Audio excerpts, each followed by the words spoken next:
Attempt to. This is wonderful. It is Saturday on the 22nd of July, 2023, and we are here again with the gorgeous Mistress Sophie, the transgender, autistic Dom in the UK. What part of the UK are you from? I'm from I'm near to London, the capital. Yeah, I'm literally like an hour down the road from Parliament, Big Ben, Westminster. Like all the sites that you see on the tourist websites. I'm literally really close to that. So yeah. Please, everybody, welcome. Bow down to Mistress Sophie. So London, glamorous London. Do you are people attracted to you just for your accent sometimes? Do you feel that way? I do get that quite a lot. It's just a bit of a reference. I've recently got myself an agent who's actually based in San Diego, and every single time he picks the phone up to me, it's just brilliant, and he just goes, "I love your accent. It's so cool. It's so great." And I just sit there thinking, but this is me. This is everyday me. I live in a whole country with people who speak the same as I do. Yeah. And so it always makes me laugh every time he says that. So I'm just like, yes, you're flattering me, and and things like that. But other than that, he's just So I do get that quite a lot. I do get that a lot. So I ask this to everybody: what's inspiring you these days? I think what's inspiring me these days is technology, which is quite appropriate considering that. Obviously we've just had to sort of like do the whole, take two thing, Yeah. come along with the movie board, it's like action, take two. And I just love the fact that technology today is so much more advanced than what it was when I was growing up as a kid. And when I was growing up as a kid, cell phones were like the size of bricks, house bricks. It was like a case of you could carry one around in a suitcase. And that was a phone. I mean, nowadays it's like, well, phone technology it's like that. And it sort of, I was watching like cartoons as a kid where they were making things out like, you could call people, but you could FaceTime them. You could speak to them face to face as well, like this is. And yet here we are, say 30 years later, and we've got this. And I just think that's what's really inspiring these days. I think of sex and kink with technology. It goes hand in hand, very interesting, and how it has evolved so quickly. When I was growing up, we had to seek out porn. We had to seek out anything dealing with transgender people or anything kinky, dealing with anything transgender. It was hard to find. We couldn't just click. We couldn't just go on the internet. We had to like pretend to be that we're someone else and go into a store or something like that. And then when the internet happened, stuff like that, it was very kind of dangerous. And now it seems to be hopefully, out in the open. So please tell us about being a truck driver. So you're a truck driver. You drive trucks across the UK, right? But you also are a dom, right? So that's a different dynamic. That's a different lifestyle. Please tell us a typical day. A typical day for me is well, for one thing, it's not actually a day, it's in the nighttime. Which is really, really surreal, because my working day is actually on the same lines as the US. So when you guys are awake and you're working in your office and things like that, that's when I'm working. Except the difference is that you guys are working in the sunshine and I'm working in complete darkness. And it's I think it's one of those sort of professions where a lot of people don't really understand it, and there's so little people who actually understand it outside of the profession. I mean, I've recently I've actually been commissioned to sort of do like tabloid articles and things like that about truck driving, and it's quite interesting because I sort of have that unique story to tell. Because while I was driving, I was driving during the pandemic, during COVID, and I was one of the industries that they said, you know, you have to stay on the road, you have to go out there, you have to do this job. And it was quite a sort of a stressful time. I mean, it was more stressful than what I'm used to now. And you know, because the one scary thing that was happening was that all of the sort of day-to-day traffic and hold-ups, that they were just non-existent.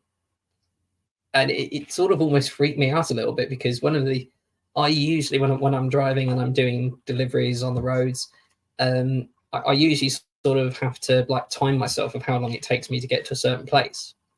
But then I during COVID, we actually had a thing called lockdown, which basically meant that overnight everybody was told, right, you have to go home, you can't go out, you can't socialize, you can't go to work. You know, you can go out and do exercise, you can go out and go to the convenience store, but that's it. You know, you can't do anything else. And for me, it was just so freaky, because I'm out driving on the freeway, on the interstate, and there's just nothing on it. I'm just the only one. Yeah. And it just really, it threw me, because I just sat there. I remember doing one once. I actually had like a tablet iPad at the time, and I remember I just literally just propped it up in the dashboard, hit the record button on it, and I started speaking, and I just went, okay, as you can see, I'm on the freeway and I'm the only one on it. And I showed the video to people afterwards, and they just went, wow, that's never ever going to happen. And I just went, well, yeah, you know, this is a time in history that is just never going to happen again in our lifetimes.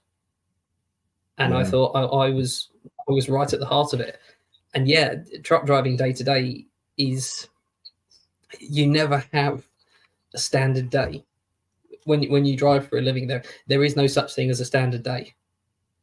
You have no idea what you're going to go into. You've no idea what sort of, you know the time that you're going to, go to work, but then you've got no idea what time you're going to come home again.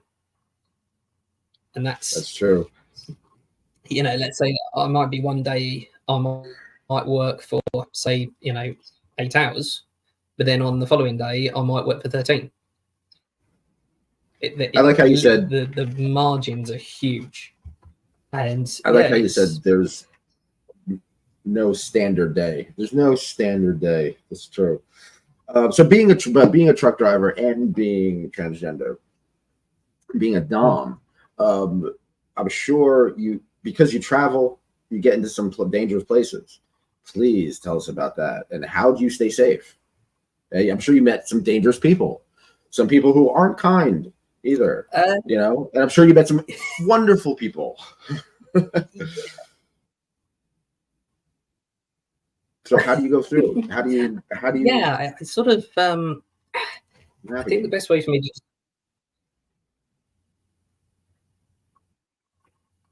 I sort of navigate by just going as I am, because I'm not actually. People don't really sort of question it. I mean, this is the wonderful thing about the modern communities. They're so much more open than people are readily prepared to admit. And you hear all these news broadcasts about people saying, "Oh,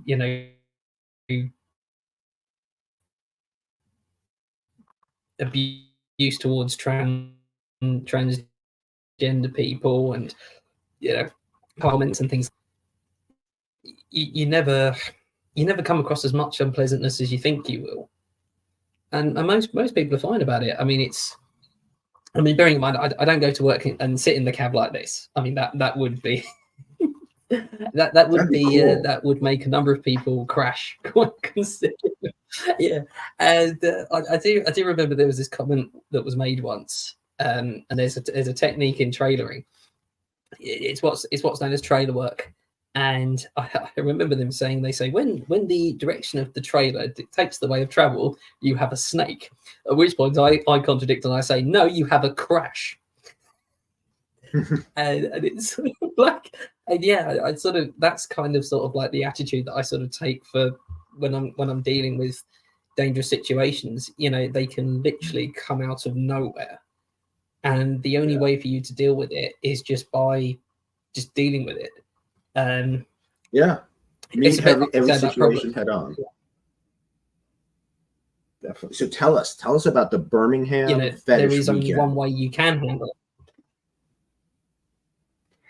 Oh, just everybody, Yeah, once that's again, well, there's as sort of said in the there's a huge delay, more so than ever. So back, we're gonna start over. Tell us about the Birmingham fetish weekend. This is like the third time I asked this.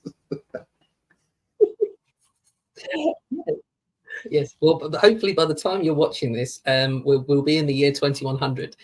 So if you are still with us from then, welcome back. But yes, so yeah, it was an event that I literally come across.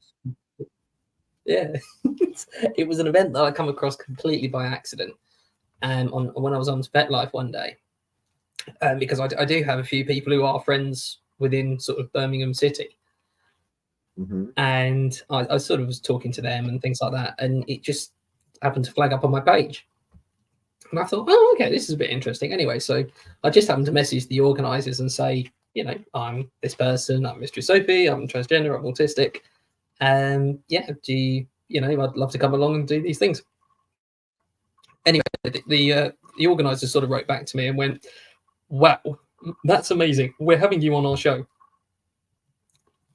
And I've the task that I've been sectioned with is what's called a human library, which essentially means that I'm, yeah, what it means is that I'm essentially sort of like a book, but I can talk. So I suppose you could say it's a tablet, because that's a combination of the two. And yeah, and I'm there, and I'm giving support and I'm giving advice to those who are autistic or transgender, who want to sort of branch out into the BDSM world, essentially.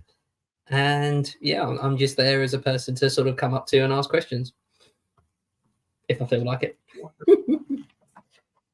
So, okay, traveling. You drive around, and a lot of times there are places nowhere, but you're a kinky person and you have imagination, you know. So where can someone who's traveling through Europe kind of find interesting spots to, like, on your travels?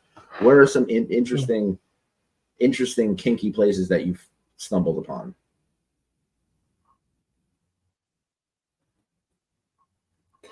I will be honest, there's not actually really that many, because it depends on the sort of traveling that you're doing. I mean, if you were, let's say, traveling in a car, or you know, you were staying at motels, or you know, just roadside stops or things like that, you know, your choices they're open, because essentially you can turn around to someone and say, hey, I'm in motel room so and so and so and so, let's meet up for a chat. But yeah, in my case, I have sort of, I've not actually done sort of overnight work with my job with truck driving, because obviously my routes that I drive I'm there and back within a certain day. So I get to go home to a bed every night, a proper bed, which is quite fortunate for truck drivers, if I will be honest. Oh, yes. And I know several. Yeah. So, yeah, I'm not like, because I mean, I do hear stories of like 18-wheeler semi guys, and they're, you know, going coast to coast from like New York to LA, and you hear about some of the places they have to go, and it takes them like a week to drive across to the mainland United States. And I just sit there thinking, yeah, and I thought that driving from England to Scotland was bad. These guys are doing 3 times the distance. How So long yeah, does it take to it into just, England from Scotland? if depending on what you're driving, it could probably take you 6-7 hours maybe in terms of, but that's like constant driving. That's not like, Now, that's not in like, oh, America, I'll just pull over. in America, there's a stereotype of certain truck drivers. Not all of them. Trust me, there's some wonderful, awesome truck drivers. The ones I'm about to talk about are awesome too, just in their own way. But a lot of them use the open road and transportation to kind of connect with other people, to connect, at the truck stops, hotels, the clubs, strip clubs, stuff like that. And it's like it's like a traveling, I hate to say it, but it's like a traveling fuck fest where people know each other. They do. You're hooking up with, you're hooking there. And so is there something like that in the UK? Yes and no.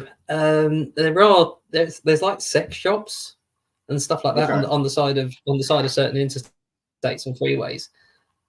But most of the time, it's like we just get the standard truck stop that you just pull into, you pick up with gas, you pick up a coffee or something like that, and then you get on your way again. And that's really about it. It's not really something. It's because these areas are used by people of all ages, like young children and things like that. They tend to be a bit more lenient about what they show people and what they don't, because obviously there is a really, really big thing in the UK here about over 18, which obviously is the legal age of consent. Pretty much anything which is considered adult is, it's almost just shoved to one side, or it's sort of put out of the way that people wouldn't necessarily come into contact with it, or it's disguised in such a way that you wouldn't necessarily know it was there, if that makes sense. Yeah. One of the big things, the reason I brought up connection is because my big thing, so to speak, is connecting people is of all over the world. I like it. I used to throw parties, the rave culture parties, stuff like that. I use that for kink, I guess. And platforms, it seems to, socially, you were talking about technology. It seems like it's the Wild West, right? Like Twitter's changed, Facebook is different. Remember MySpace? MySpace was a thing at one point, and before that there was Friendster. It's always going to be another platform. It's constantly evolving, right? So what are some platforms? What are platforms that you use now? But also, what are some platforms that you think may be interesting in the future that could be worthwhile? I think I've only sort of slowly started to come onto the use of platforms. I mean, it was literally only around a month ago that I actually set up a Twitter page. That's how recent. Okay. So you sort of sit there thinking like, most people would be looking at me now and just going, "You only set up a Twitter page a month ago?" And I'd just be like, "Well, yeah, because I am one of those people where I almost sort of live in the past a little bit. I'm so used to it's comforting. I'm almost used to working with CB radios. Yeah, it's like, I mean, I know some of like the CB radio language. It's like, I mean, you could literally like put on TV, good buddy. Like, put on like Convoy or Smoking. Yeah, that's it. Yeah, I do. Well, funny enough, my call sign is actually the Aspie Trucker.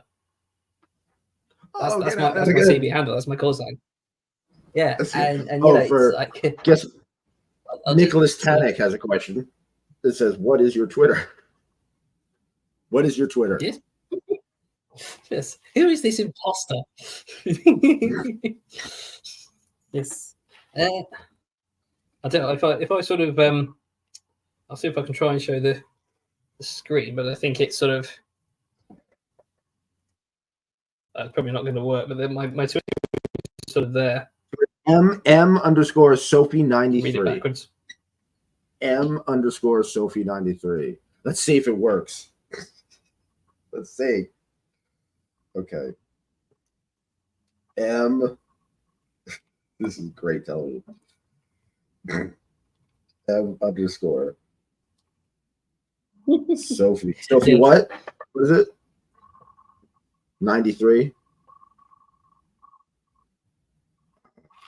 Oh, Mistress hold it Sophie up. 93. There you Hold are. it up again I for just you. followed you. Now you have 3 followers. Now 4 followers. Oh, you're blowing up. I got it. All right, back to business. We have important work to do. All right. So how are you? All right, you can take your phone down.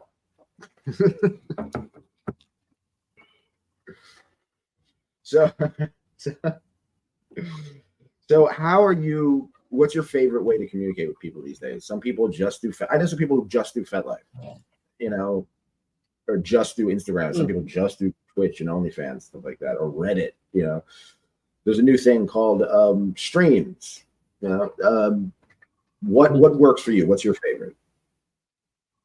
For the moment, I sort of just I go with FetLife because FetLife is essentially just an overall platform where anything goes. You know, there's groups on there. I mean, you know, to say that FetLife is the kink version of Facebook is, well, it's an understatement. It is the kink version of Facebook. And yeah, I find that working with and it's, I mean, essentially, well, I'll give you a good example, but your YouTube channel has made the success that it has thanks to FetLife. Yes, thank you. You know, where would you be? True. I wouldn't be talking with you right now if it wasn't for FetLife. So thanks, FetLife. Stan Vladimir asks, what is the most kinkiest session you had with a client? The most kinkiest. Ooh, I suppose I've not actually done as many sessions as people think. So obviously I've only got like a few memories. But I think the most kinkiest one that I did was actually with quite a sort of experienced sub who actually said, you know, I'm really into pain, I'm really into torture. And they sort of asked me, and they said, you know, we'd like to try the psychological side of things, which obviously is one of the things I do. And I sort of went, okay, and I put the I put the system in play where I had this. It's almost like a kind of like a white noise track, but it's sort of like it's got wording to it. It works in the same way as like hypnotism and like audio. It's sort of like the mixture of the two. And I tried that on him, and within sort of like 10 minutes, he was crying. You know, what made him cry? He just wasn't. Yeah, but the thing is, he was just like, he was actually screaming at it because he's just like, that is actually really annoying. And I sort of turned to him, I was like, well, that's kind of the whole point. Yeah. It's like, you know, it's like, well, you know, we don't put these things on for the fun of it. Yeah, that was. Stan is asking the Stan question. Stan is asking the Stan question. If you could have any superpower, what would it be, and how would you use it in your kink life?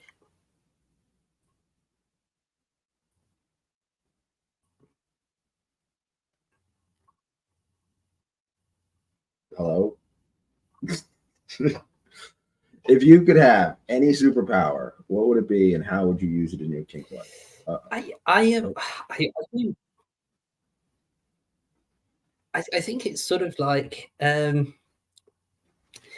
know this is going to sound crazy, but there was a TV show years ago about a group of people who actually did have superpowers, just ordinary people. And one of the ones that there was this Japanese guy who could like freeze time. All he had to do was just like close his eyes and then open them, and time would freeze. It would almost it's almost a little bit like that scene in X-Men where you see Xavier and he manages to freeze everybody, and it's only the mutants that can see him, but everyone else can't. And I'd sort of do that, but what I'd sort of do is I'd use it. I'd sort of use it with people in sessions and things like that. So what I'd do is that person would sort of come in and say to me like, "Oh, hi, how's it going?" and things like that. And then at that point, I'd just go freeze time. I'd then sort of take them somewhere, like tie them up, gag them, blindfold them, that sort of thing, and then just unfreeze time again. And then all of a sudden, they'd just be like, it'd just be in a split second, they're as free as a bird. And then in the next second, they're just staring at me like, "How did I get here?" That's kind of what I do. That's if that was my superpower, that's how I'd use it. Now, let me ask you a question about first timers. There's always a first timer for everybody, for everything, every kink, every fetish.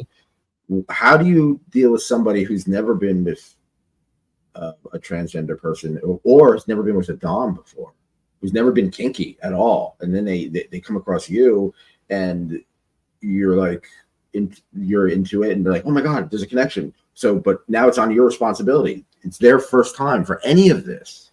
What do you do? I always sort of approach new timers the same way.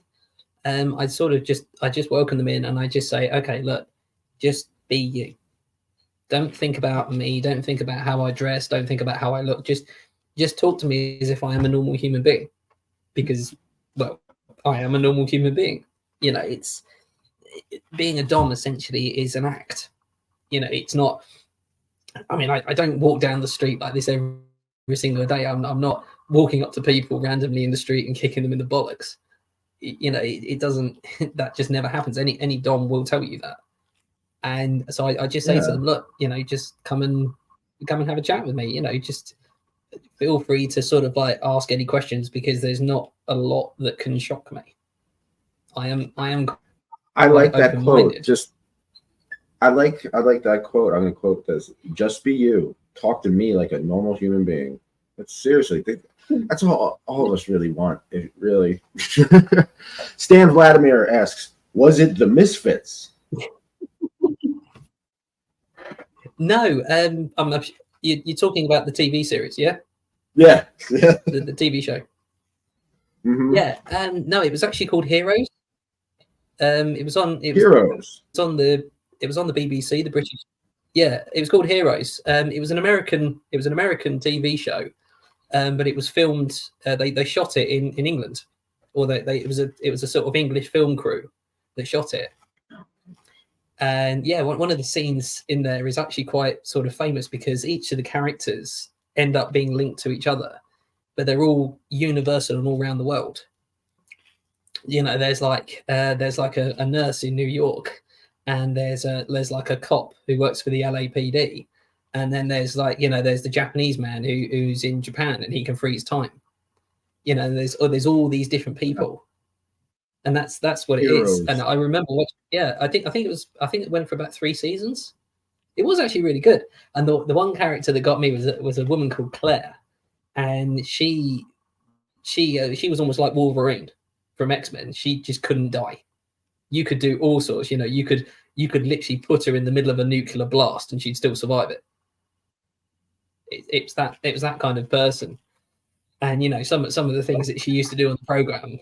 And she used to do things like there's one scene in the series where she actually has this video camera, and she's filming on this like railroad track, and she stands there and she can see a train coming along the railroad, and literally at the last second she just goes, you know, this is me, I'm Claire, I'm going to prove to you I can't die, and she literally steps in front of the train and kills herself, but then she still survives. Oh. So, you know, okay, it's back to the questions. That's kind of the whole thing. But yeah. So we have a question here.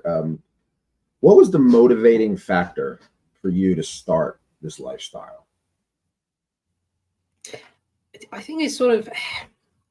I think I sort of naturally moved into it, because I sort of started to come out to people as trans, and obviously I was cross-dressing originally because, well, that's how all transgender people start. Fun fact for you. And it's I sort of found people, and they sort of turned to me and they said, you know what, you're actually really authoritarian. You know, you're actually really you have the skills to lead people. You know, what would you say about sort of like, you know, doming them as such?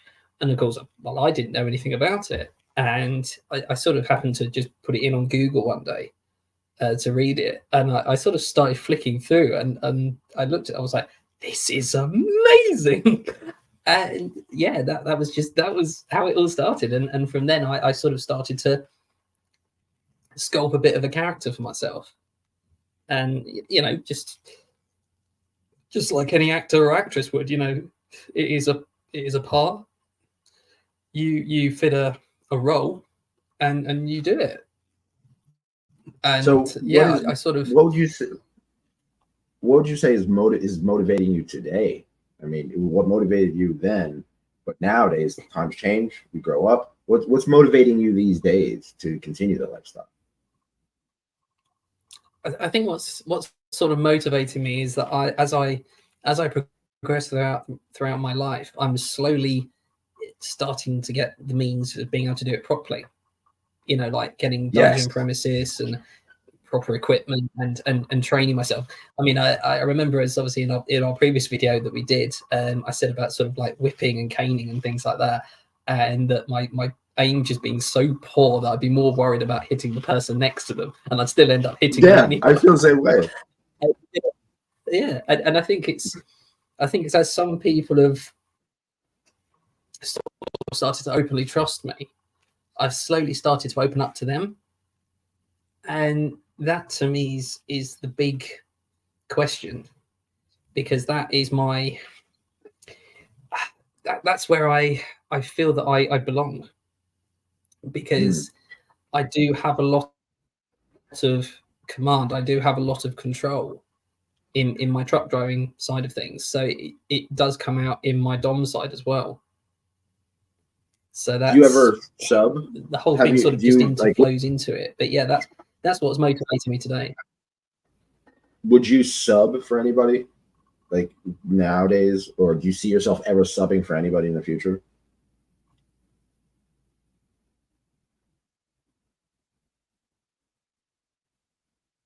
Oh, great. Now we can't hear you at all.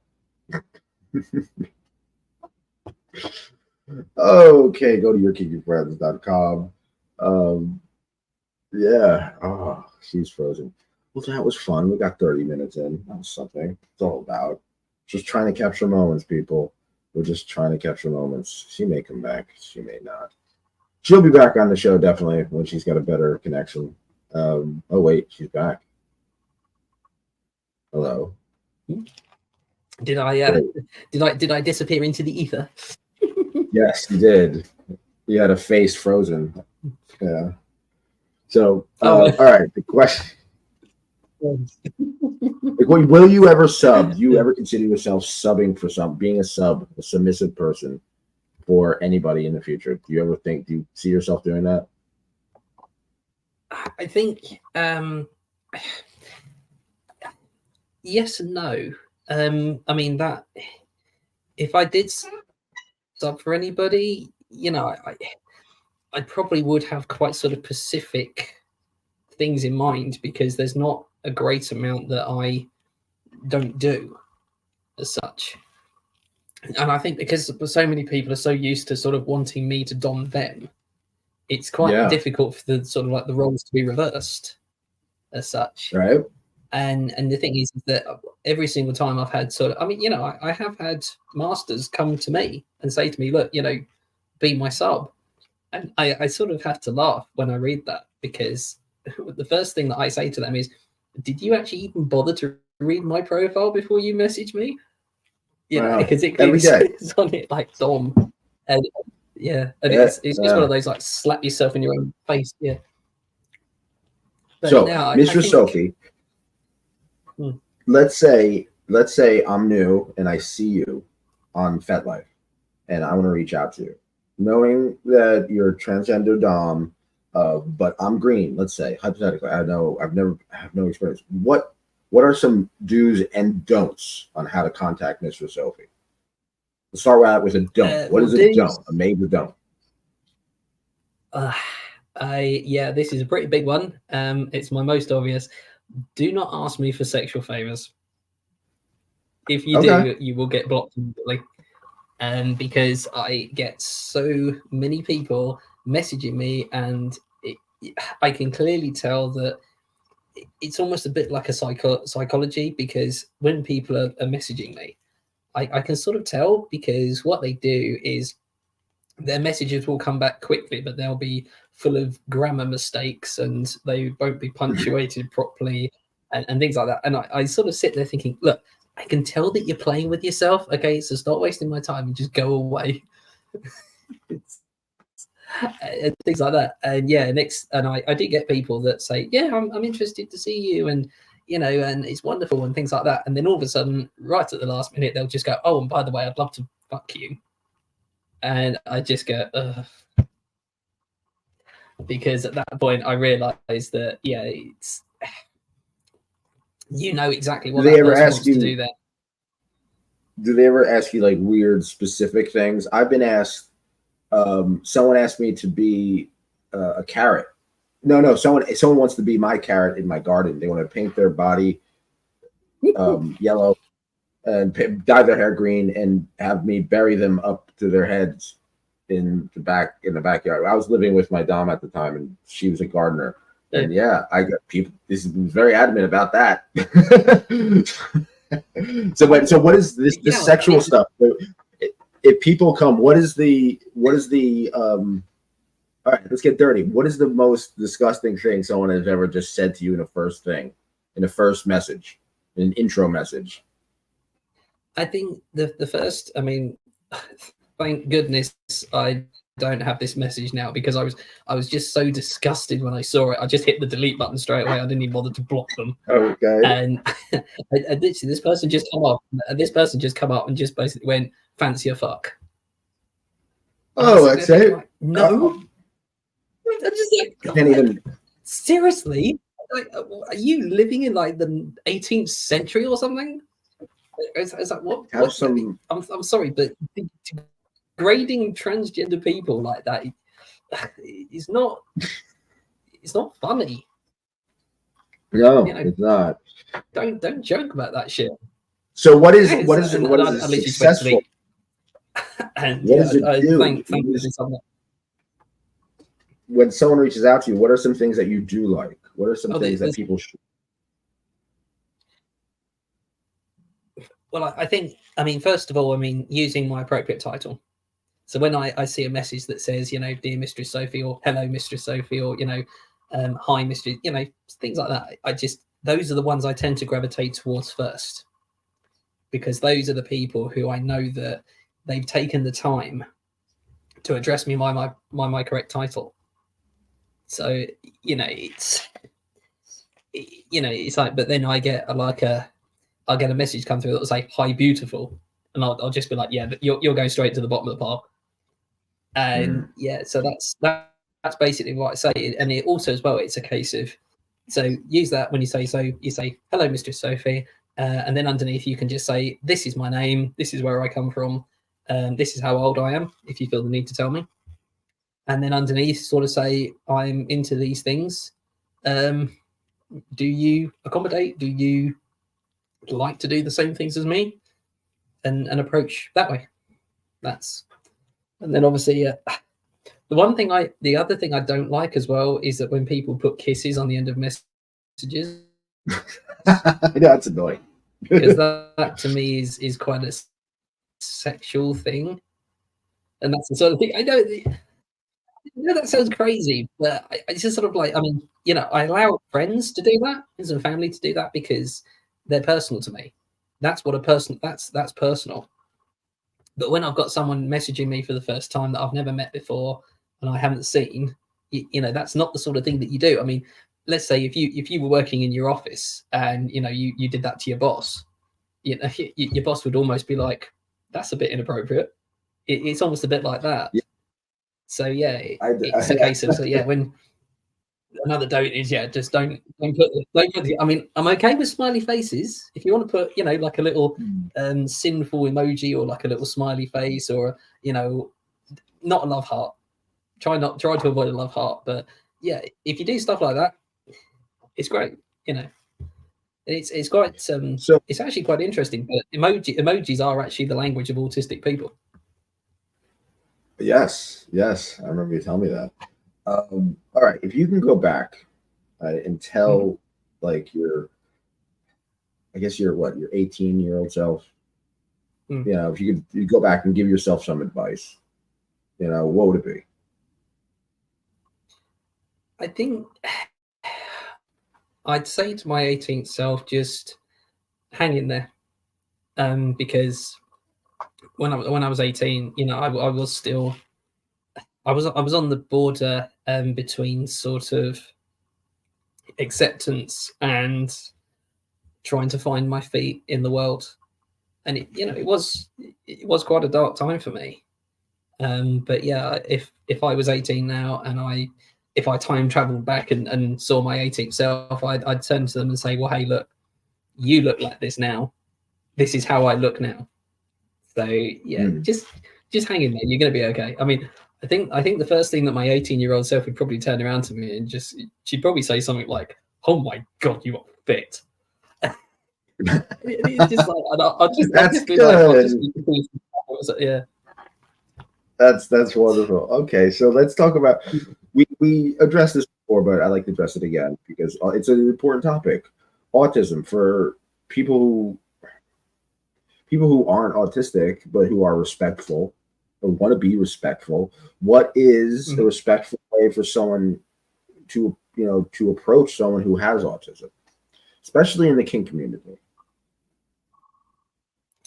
I think again, because there's such a strong link between autism and kink, you almost have to approach it in the same way as you would do any other ordinary situation. Just, be polite, be respectful, respect the fact that that person thinks differently to you.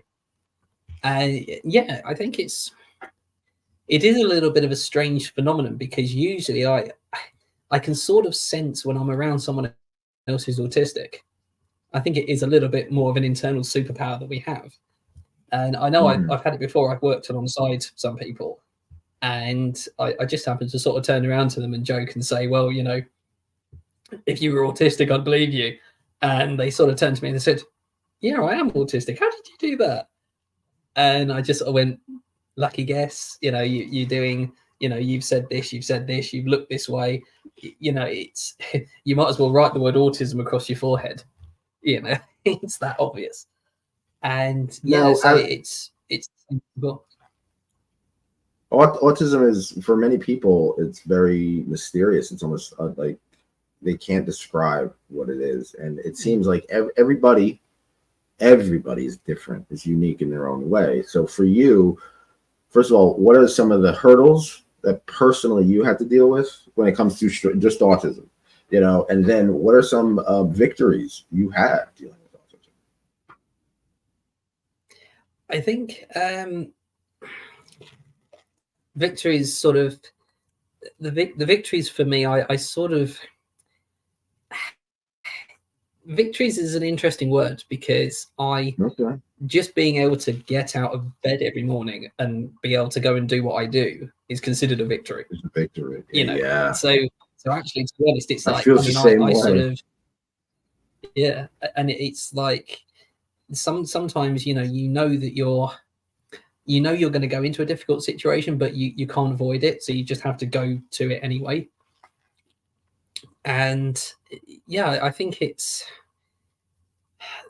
fair to say the greatest moment that I had was when I went to, I got my truck license. I got my license to be able to drive semis. And that to me was just, it was a moment in my life that I knew that this was it. This was the future for me now, because I was able to go out there and I was able to do a job that I'd always dreamed of doing from a very early age. And it was actually quite ironic, because I'd actually been laughed at in, like, lower school. Sort of like, I suppose you could say, like, I'd almost been laughed at in like 3rd or 4th grade by a group of kids that sort of said, what, autistic people driving trucks? Is that even possible? Yeah, and I sort of went, it is possible, suckers. I'm doing it right now. And nice. It's and it's sort of like, but yeah, just, I mean, again, an autistic victory for me was when I'd come out to my family as being transgender, and that was quite I mean, I did remember I spoke about it in the previous episode, but just to recap for anyone who wasn't there, the sort of like I showed my mother some pictures, and she looked at the pictures and looked at me, looked at the pictures, looked at me, then looked at the pictures, and then looked back at me and went, "Well, your girlfriend looks fit." And that was, yeah, again, it was, I thought, you know, bearing in mind that I'm your daughter, I'm the person you gave birth to, and you don't recognize me? Holy shit. And, you know, it's like, at that point, I mean, she sort of interjected a little bit because she sort of went, yeah, that's actually really, I mean, she's like, she is a stud. She's got great breasts. I'm so jealous, bitch. I'm just like, don't rub it in, please. Yeah, so it was just that to me when the, you know, when the dollar note finally dropped with her. And okay, we have some fan questions. We have some fan questions. How do we get more transgender and autistic people involved in the kink community? I think it's not a question of encouraging people. It's just a question of letting people find their own way. You know, you can't push people into kink. Yeah, and I think it's the same way you almost have to naturally discover these things yourself. I mean, it's a bit like when I was in high school, there was no talk at all about transgender, none at all. It was actually banned under a law that was brought out by the British government, the UK government. It was actually banned. You weren't allowed to talk about anything to do with LGBT. You could talk about autism. You could talk about autism till the cows came home, but LGBT, no, not allowed. And I only found out about transgenderness until after I'd left school.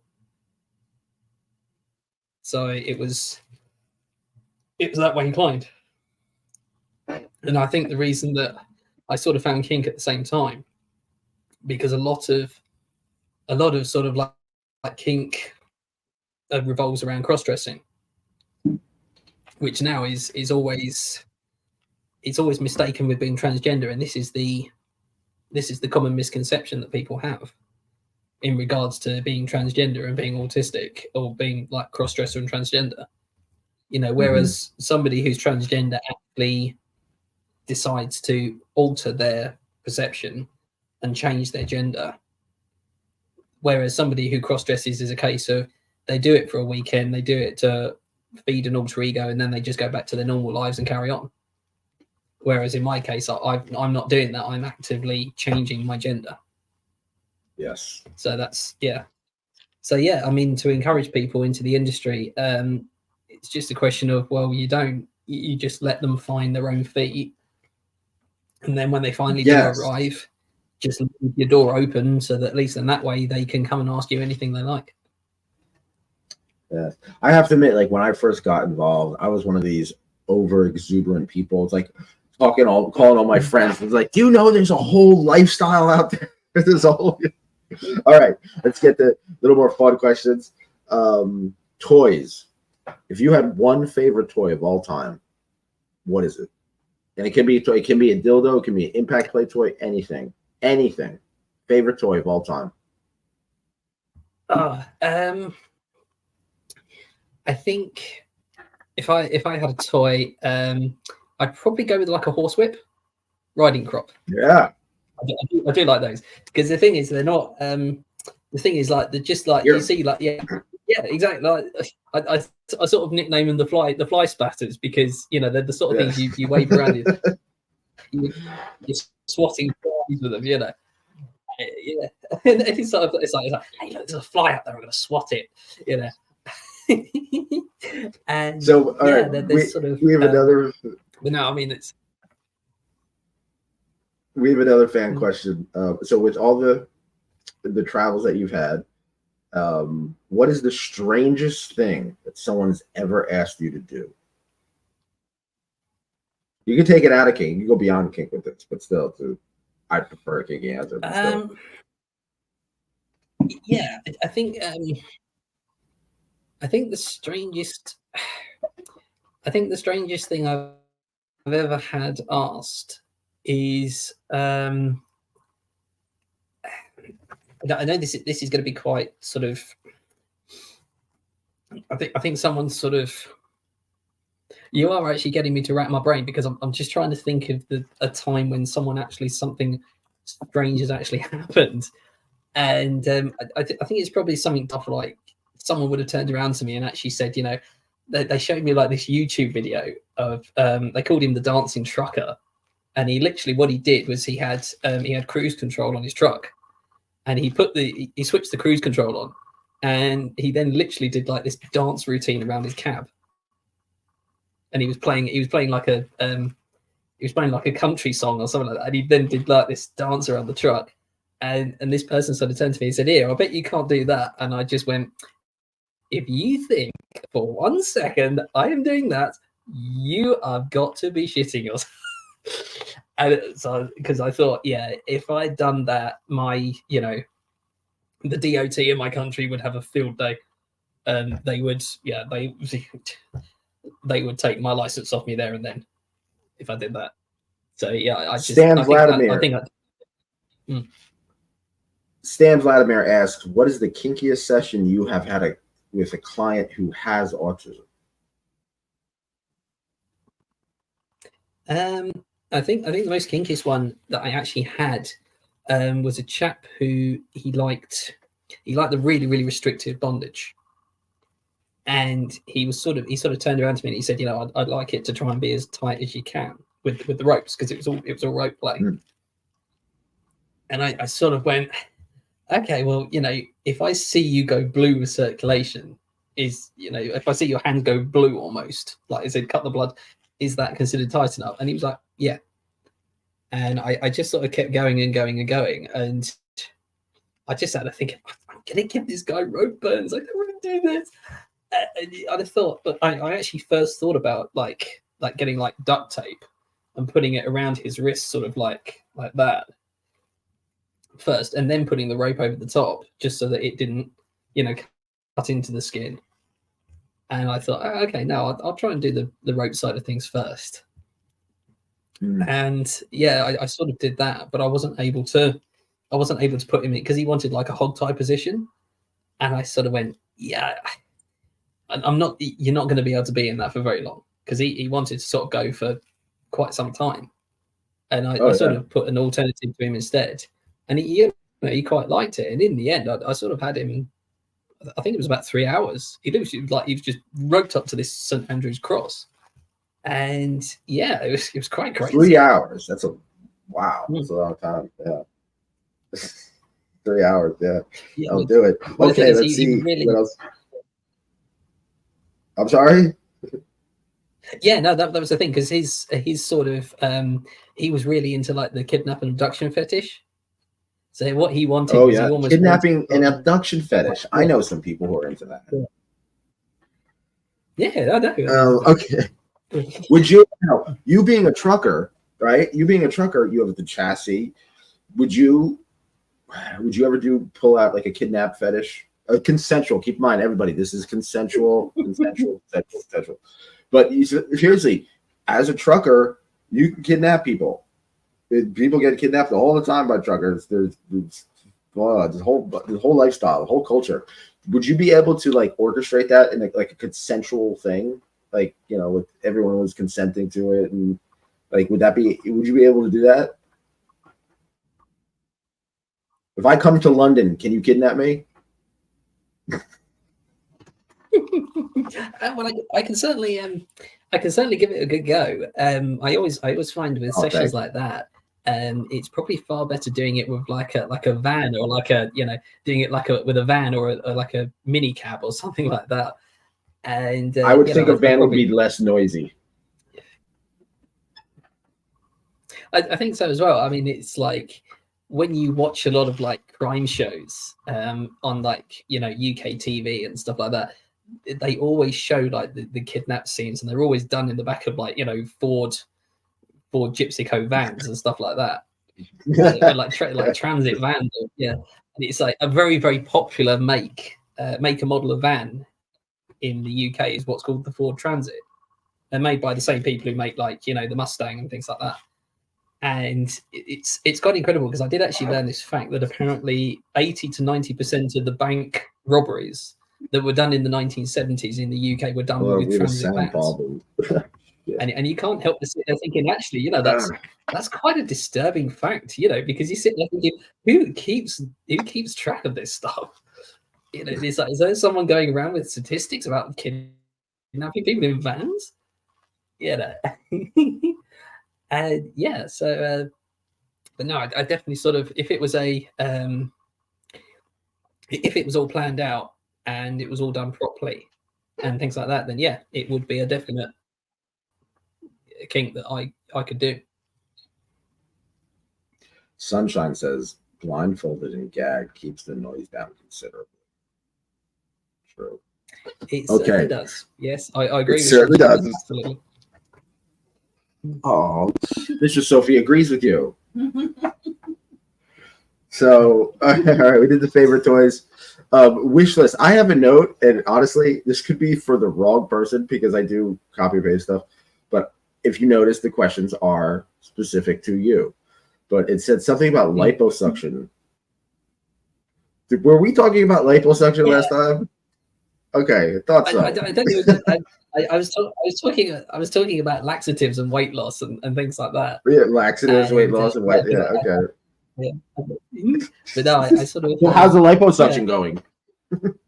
It's I'm still in the process, but I'm still sort of trying to keep my weight down as much as I can. You know, I'm still trying to, you know, do like the workouts in the gym and things like that. And yeah, so I always just get this crazy thing of just, it's a case of, I haven't been to a gym, you know, for years, and I just, to try and keep fit, I sort of do like runs and walks and things like that while I'm out of work.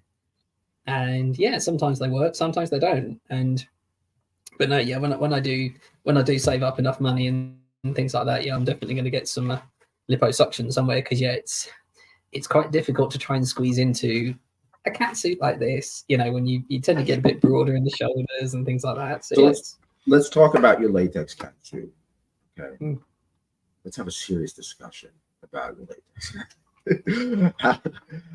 So all right, for someone like with my build, I would adore the way it feels, the constriction of it. Something I really do love. I'm a crossdresser myself. I love it. Corsets. Oh my god, corsets great in heaven.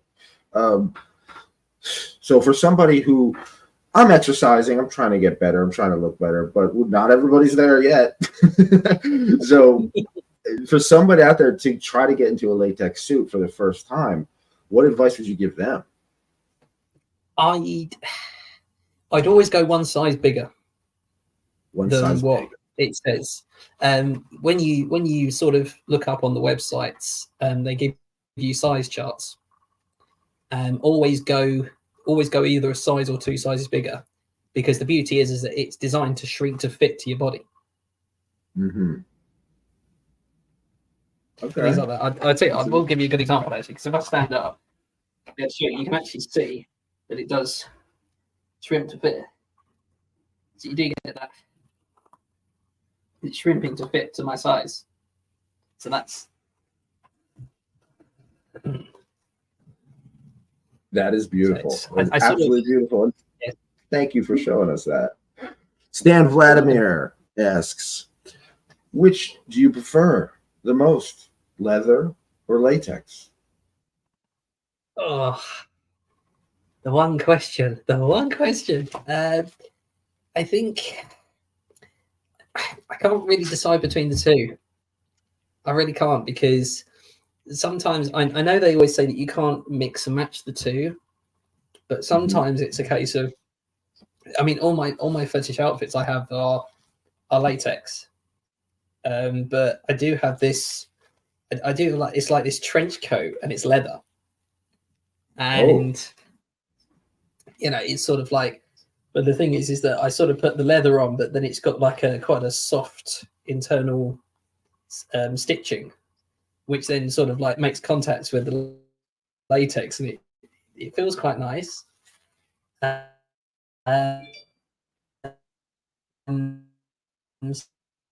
yeah, it's okay. And I the think connection is breaking up a little bit, but it's okay. We're I'd over. probably We have say I'd probably say latex. latex. Okay. What do you want to do next, though? There's so many fetishes out there. You've tied Yes. people Well, up. in case it broke, You've I'd probably say tortured cock and latex. balls. If I had What to are you choose doing between next?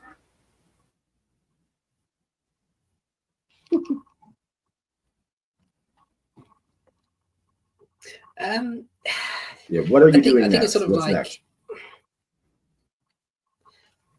I think I'm sort of moving sort of like I quite like the sound of like Findom and things like that. I know they say it's a kink. It's like it's so rare to find a fin sub. It's almost like winning the lottery. But I'm just hopeful that one day that people might be able to sort of try it a little bit, because I'm sort of working on like these kinks and fetishes where I sort of go into like role play which concerns like financial domination. Mm-hmm. And I mean, it's like there was one sub that sort of gave me an example. Unfortunately, they turned out to be a time waster. But obviously, it still sort of gave me a bit of an idea. And I sort of went. They said, you know, if we did a role play, could you pretend to be like a scam artist and sort of scam me of money? And I sort of went, that's actually, you're essentially acting a little bit, but yet you'll come up with things. Yeah, you have to. You need imagination. Sonny Thacker says, "Hello, Mistress." This is Sonny Thacker. Yeah, when it comes to financial doms, the doms I know, they always say that don't just empty their bank account. It's a slow thing. It's like it's the psychology of it, of being subservient with your money, basically, towards somebody. Sonny says, "My question is, which punishment you like to give to a slave?" So, which punishment would you like to give to a slave? Oh, I think my ultimate favorite ones are going to have to be like the intensive bondage ones. Intensive bondage. Because what it involves is it sort of involves like if you have to do with punishments all the You're time. Cutting out. Can you start over? Can you start over? You cut out totally. Have to be there to actually administer it. But yeah, if I do like a punishment where I say, okay, they're almost freaking out. Mistress Sophie, I'm sorry, you cut out totally. Can you just start the question again? The intensive bondage. They're sitting there. Oh, here we go. Thinking, you know, is she actually coming back? Have I just been abandoned? You are totally incomprehensible. I'm sorry, Mistress Sophie. It's been an absolute pleasure. It's been an hour. Please contact Mr. Sophie. You have the FetLife page, everything. Contact yourkinkyfriends.com. Follow me on Twitter, Friends Kinky, and also Nick Tanek, Instagram. Oh, she's back. Say goodbye, Mr. Sophie. See, okay. That's the time lapse from the UK sometimes. Everybody, remember the cardinal rule: be cool, be kind.